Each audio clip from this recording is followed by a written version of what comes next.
Bonjour à tous et bienvenue dans le dispositif Etuzen. Dans la dernière vidéo, nous avons vu l'importance des émotions dans notre vie et également l'importance d'identifier nos émotions. Cette troisième vidéo de notre dispositif a pour but de vous aider à développer de nouvelles compétences pour gérer vos émotions. Bien que les émotions nous permettent de nous adapter au monde qui nous entoure, il se peut que, de par leur intensité ou de par leur durée, elles aient des conséquences préjudiciables. Il est utile de savoir réguler nos émotions afin d'agir de manière adaptée et de ne pas se sentir sous l'emprise de celles-ci. Ainsi, cette semaine, nous vous parlerons en premier lieu de la gestion des émotions. Et nous verrons ensemble quelques stratégies que l'on peut utiliser pour gérer nos émotions. D'ailleurs, pour illustrer certaines de ces stratégies de régulation émotionnelle, nous vous proposons d'écouter des témoignages d'étudiantes. Bien évidemment, par la suite, nous nous exercerons ensemble pour apprendre à vous permettre d'identifier les stratégies que vous utilisez pour gérer vos émotions. Ensuite, nous vous ferons un petit topo sur les éléments importants à retenir. Et cette vidéo sera clôturée par un exercice pour vous entraîner à développer de nouvelles compétences pour gérer vos émotions. Vous trouverez en fin de vidéo des ressources fiables si vous souhaitez continuer à vous renseigner sur le sujet.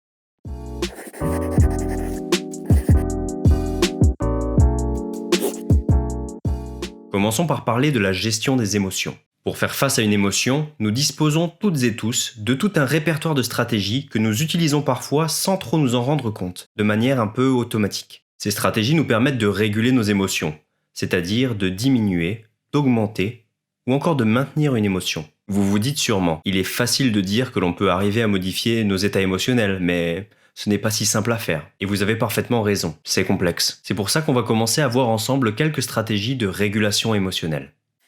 Il existe plusieurs stratégies de régulation émotionnelle. Commençons par parler de l'évitement émotionnel. Alors, qu'est-ce que c'est que l'évitement émotionnel ? Eh bien, c'est une stratégie qui consiste à fuir une situation qui va provoquer des émotions désagréables, ou bien à se distraire pour ne pas ressentir ces émotions. Pour illustrer ces propos, reprenons l'exemple de Lissandro, dont nous avons parlé la semaine dernière. Souvenez-vous, Lissandro attendait son tour à la cafétéria quand il s'était fait bousculer par des étudiants. Et qu'avait-il fait à ce moment-là ? Eh bien, il n'avait rien fait. À votre avis, pourquoi Lissandro n'avait rien fait ou rien dit ? Eh bien parce que le fait d'utiliser cette stratégie lui apportait des bénéfices à court terme. En effet, ça lui a évité de se confronter à cette peur qu'il avait de confronter ces étudiants-là. Malheureusement, la mise en place de cette stratégie a eu des conséquences délétères, puisque Lissandro s'est retrouvé en retard en cours et ça a généré chez lui des émotions négatives. Une fois qu'il était arrivé devant sa salle de cours, à nouveau, il avait mis en place ce comportement de ne pas se confronter à la situation et avait décidé d'aller à la bibliothèque universitaire pour attendre le prochain cours. Et ce qu'on constate avec cette situation, c'est que quand on utilise une stratégie de régulation émotionnelle, on a tendance à la réutiliser. Pourquoi ? Tout simplement parce qu'elle fonctionne, même si elle n'est pas optimale, et puis on en a pris l'habitude. Parlons d'une autre stratégie de régulation émotionnelle qui est l'acceptation. Pour illustrer cette stratégie, prenons un exemple. 2 étudiantes, Sylvie et Inaya, obtiennent la note de 8 sur 20 à leur partiel. Face à ce résultat, elles éprouvent toutes les deux de la tristesse, de la peur et de la colère. Mais elles ne vont pas gérer les choses de la même façon. Sylvie, elle, va mettre en place des activités plaisantes. Elle va sortir avec ses amis, sortir faire la fête, faire du shopping. Elle va aussi se réfugier dans le sommeil. Et toutes ces activités-là vont lui permettre de s'apaiser un peu au niveau émotionnel. Si vous vous souvenez de ce dont on vient de parler, Sylvie utilise l'évitement émotionnel. Sauf que même si cela lui procure des bénéfices à court terme, ça a des effets négatifs à long terme puisque Sylvie s'éloigne de son but premier qui est de réussir ses études. Inaya va réagir différemment. Elle ne va pas essayer de contrôler ses émotions. En réalité, Inaya va les laisser venir et elle va les accepter. Elle va laisser venir la tristesse et elle va pleurer. Au final, c'est assez normal d'être triste quand on a vraiment travaillé et qu'on a obtenu de mauvais résultats. Idem pour la peur.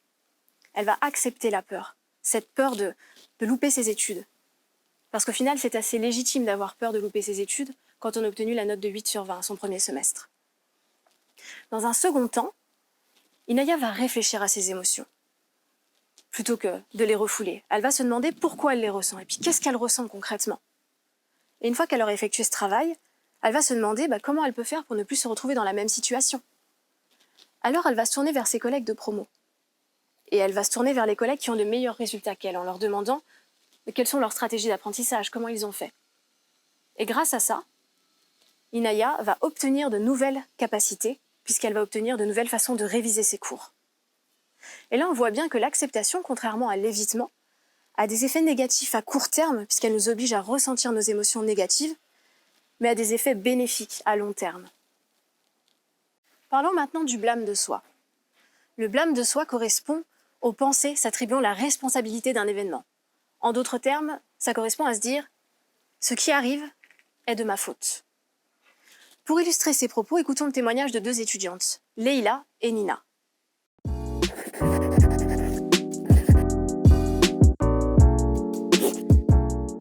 Oui, en stats, pour l'examen de stats de la L2, oui, de la L2 en stats, j'avais révisé carrément, genre j'avais tout bien révisé, et il y a eu un exercice, et en fait j'ai mal compris l'énoncé, et du coup j'ai eu une super mauvaise note, alors que si j'avais bien compris, je pense que j'aurais pu avoir une trop bonne note, vu ce que j'avais révisé, et ça m'a plombé de ouf, parce que du coup j'ai eu juste 10, j'ai raté, et je peux pas me dire, oui mais c'est pas grave parce que, non, j'ai raté quoi. Même si je me rappelle, parce qu'il y en a qui me disaient « Oui, mais regarde, en telle matière, t'as eu telle note », mais au final, ça me baissait dans tous les cas. Du coup, je pouvais pas me dire « Ah mais oui, c'est vrai ». Je me disais forcément « non, j'ai une sale note, quoi, c'est comme ça ». Et c'est vraiment le fait de pas pouvoir te rattraper sur cette note-là qui rend trop mal. C'est le blocage, en fait. Tu peux pas faire plus que ça. Et du coup, voilà. Je pense que c'est surtout à cause de moi, donc forcément je m'en veux. C'est que j'ai l'impression de, en effet, pas avoir la bonne méthode pour réviser. Je vais au contrôle sur le coup où je suis confiante, et puis quand je vois la note, je m'en veux. Parce que je vois qu'au final, c'est pas la bonne chose, j'aurais dû travailler plus, à chaque fois, j'ai l'impression de pas assez travailler. J'essaye vraiment de faire le minimum, et c'est pas la bonne solution. Mais j'ai du mal à faire plus. C'est dans ma tête, c'est juste à faut se motiver. Ou trouver la bonne solution. Je m'en ai rien. Dans ces témoignages, on perçoit bien cette pensée de « ce qui est arrivé est de ma faute ». Et vous? Est-ce que c'est quelque chose que vous faites souvent? Au final, ça arrive, et puis, quelquefois, c'est vrai qu'on est le ou la responsable de ce qui nous arrive. Alors après, est-ce que chercher la responsabilité dans une situation nous permet de changer celle-ci ou de ne pas reproduire les mêmes erreurs? Eh bien, pas toujours. Et ça, on le voit bien dans le témoignage de Nina, qui reste focalisée sur son échec et qui ne voit pas tout ce qu'elle a réussi autour d'elle. Alors, pourquoi mettons en place ce type de stratégie? Eh bien, tout simplement parce que ces pensées, qui consistent à nous attribuer la responsabilité d'une situation, arrivent extrêmement rapidement. Quelquefois, c'est bien parce que ça permet de nous remettre en question. Mais si c'est utilisé trop fréquemment, ça devient vite délétère. Au contraire du blâme de soi, il existe une autre stratégie de régulation émotionnelle qui est la réévaluation positive. La réévaluation positive, ça consiste à changer la façon dont on pense, c'est-à-dire notre interprétation de la situation. Dans le cadre de Nina, par exemple, eh bien, elle pourrait se dire qu'au final, oui, elle a échoué à cet examen, mais elle a bien réussi tout le reste. Gross, en 1990, explique qu'il y a 2 façons pour réinterpréter une situation. La première, c'est de se dire « ce n'est pas si grave parce que ». Et la seconde, c'est de se dire « c'est bien parce que ». Et là, c'est plus difficile. Prenons un exemple. Ce n'est pas si grave d'avoir échoué à cet examen parce que ma moyenne générale est plutôt bonne. Ou bien, c'est bien d'avoir échoué à cet examen parce que ça me permet de voir que finalement, il y a des notions que je n'avais pas comprises. Au final, ce qu'on constate, c'est qu'on a plusieurs moyens pour gérer nos émotions. Et toutes ces stratégies-là ont des avantages ou des inconvénients à court ou à long terme. Changer sa façon de gérer ses émotions passe premièrement par l'identification des stratégies qu'on a tendance à utiliser. Pour cela, nous vous proposons un petit questionnaire.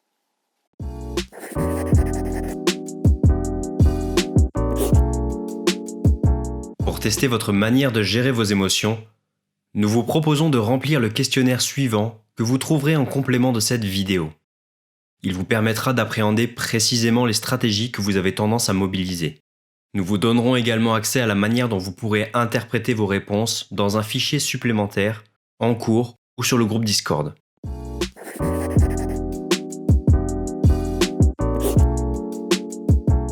Nous Nous avons vu énormément de choses ensemble. Nous vous proposons donc de faire un petit récapitulatif des choses importantes. Vous l'aurez compris, le but de cette vidéo est de vous aider à mieux gérer ce que vous ressentez. Alors que nous pouvons très vite avoir l'impression de nous faire dominer par nos émotions ou de ne pas être en capacité d'agir dessus. Nous avons vu qu'il existe de multiples stratégies de régulation des émotions.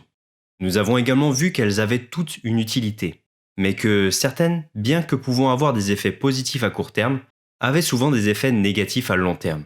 Comme c'est le cas, souvenez-vous de l'évitement. A l'inverse, d'autres quant à elles peuvent avoir un effet négatif à court terme, puisqu'elles nécessitent un effort, mais ont souvent des effets bénéfiques à long terme, comme c'est le cas par exemple de l'acceptation. Plutôt que de vouloir employer toujours des stratégies qu'on peut juger être les meilleures, bien réguler ses émotions implique de démultiplier les stratégies. Pour cela, il faut connaître celles qu'on utilise, comme nous l'avons vu dans la partie précédente, mais aussi tenter d'en développer de nouvelles, même si cela est parfois coûteux. Pour commencer à vous engager dans ce changement, nous vous proposons un petit exercice.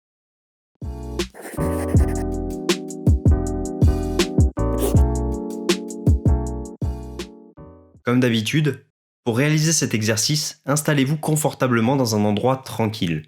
Cet exercice vous sera également proposé dans une vidéo séparée si vous souhaitez pouvoir le refaire à un autre moment. Nous vous proposons d'identifier dans les derniers jours une situation qui a suscité des émotions négatives chez vous. Ne prenez pas un événement trop fort.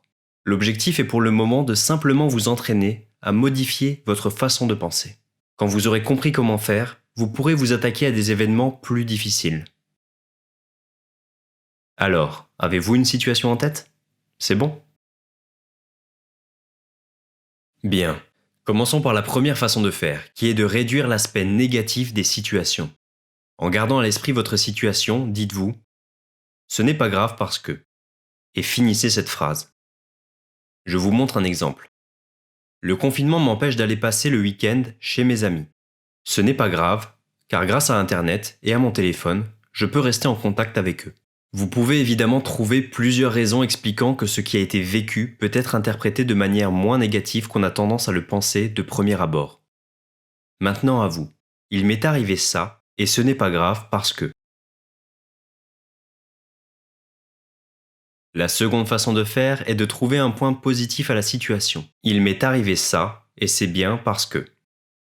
C'est déjà plus difficile, mais c'est possible. Prenons le même exemple et la même situation que tout à l'heure. Le confinement m'empêche d'aller passer le week-end avec mes amis. C'est bien parce que j'étais fatigué et que je vais en profiter pour me reposer et prendre soin de moi. Là aussi, vous pouvez trouver plusieurs points positifs à retirer d'une situation. Maintenant, c'est à vous. Il m'est arrivé ça, et c'est bien parce que… Cette seconde façon de changer notre façon de voir les choses est plus difficile, mais c'est également la plus efficace. Je vous invite à faire ces deux petits exercices, à compléter ces phrases. Ce n'est pas grave parce que, et c'est bien parce que. Plus on s'entraîne à changer notre façon de penser, plus cela devient facile.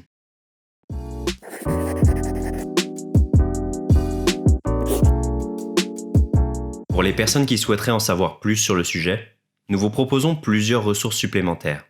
Si vous en connaissez d'autres, n'hésitez pas à les partager en commentaire ou avec les autres étudiants et étudiantes. Merci et à bientôt dans le dispositif Étuzen.